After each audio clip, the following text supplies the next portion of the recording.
Hi there, Fiona Pearman and Kate Borer. And we're continuing our conversation about the importance of building relationships. And this week it's all about how to. What do leaders and organisations need to do to support others in their quest to build and maintain good relationships? And we're starting with leaders. What are the things leaders can do? How do you set good expectations? How do you make it part of their goals, part of the things that are important for people to focus on? And we notice it's really important to be conscious and intentional around this. To look at the people, you'll have some people in your teams who are already doing this, who are already making connections, who are somewhat outgoing, they might be quite gregarious, but you're likely to also have a few people who are quieter, a bit more reserved. And so it's understanding what's going on for them, supporting them to connect more, asking them if they need some help, maybe helping them think about and map out who they may want to have conversations with, how they start small, but that they don't neglect this important skill of learning how to build and sustain relationships. Yeah, I think I really want to call out that we're explicit though around setting that expectation. I don't remember a time in my corporate career where, my leader sat me down and said, here are the three stakeholders you need to go and build a strong relationship with, and here's why.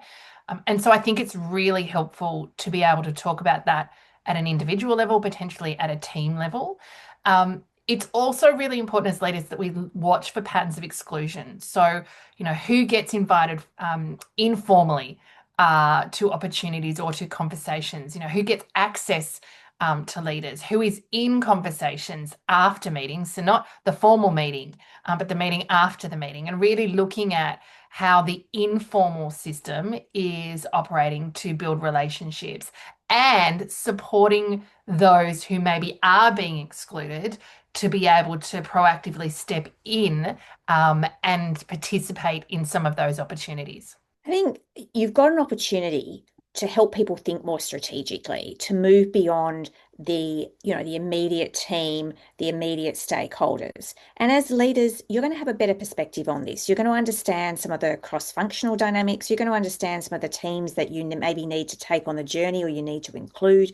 You're going to have some ideas about who those stakeholders are. And so being able to encourage people to network, to make sure that they are part of those conversations and that they're thinking about how do I stay in touch, keep people informed, make sure the comms are up to date. I think we want to encourage people to be part of things, to attend events, to be participating in circles, in networks, and particularly you might notice that some people, again, quite naturally have some networks. Maybe they're part of sports groups, maybe they've got the old school tie thing happening, but some people won't. And your ability to support those people and offer them ways and entry levels so that they can start to build those relationships is really important. Yeah, and of course, one of the best ways that you can do that is also to model this, to talk about the value and impact of doing this yourself, connecting across hierarchy, acknowledging people, making time for conversations and connections, making introductions, and sharing credit. I think your ability to not only encourage your people to do this, but to do this yourself is really powerful. And I think the final piece that we want to talk about is our focus tends to be very much often on our direct reports in this space.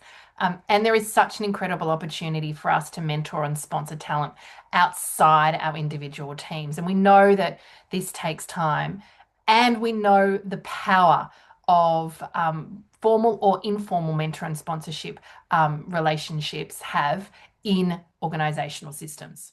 I think when we come to organizations, there's a whole lot of things that organizations can think about. How can we, on a macro level, set clear expectations? We often hear organizations talk about important values such as collaboration, such as having connections, but there's no clear behaviors defined in terms of how we make that policy or that value a reality or a lived experience for people in the organization. We want to make sure that we're creating opportunity and time to connect. How do people find others? How do they potentially find those mentors and sponsors? What are the networks they could be part of? We see organizations sponsoring things like monthly CEOs think tanks. What are the professional development programs? Are there webinars, coffee connects, lunchroom situations? Are there certain days when, there's an opportunity for a lunch and learn and meeting places that mean I'm more likely to cross-pollinate with other people from the organisation? So lots of ways organisations can do this more strategically. Yeah, and really intentionally. I know anytime I've designed and or facilitated conferences, a key part has always been around how are you encouraging people to connect with others in the room, particularly those outside their day-to-day functional team, and getting them to have conversations, to have connections. We've heard time and time again the value of having met someone in person and how that makes it easier when I go back to do my day-to-day. So leveraging all of those different opportunities for people to have physical interactions, whether that's online or in person. I think the other thing that in my experience is really not done well in many organizations is building systems that can help people find others. So many organizations are actually quite surprisingly difficult to navigate. And the amount of times, I've gone to look at org charts or structures or directories that are out of date or have broken links, all of those sorts of things. So having good systems to be able to find and access each other, to know who's who, powerful, obviously, in office, but across a country, globally.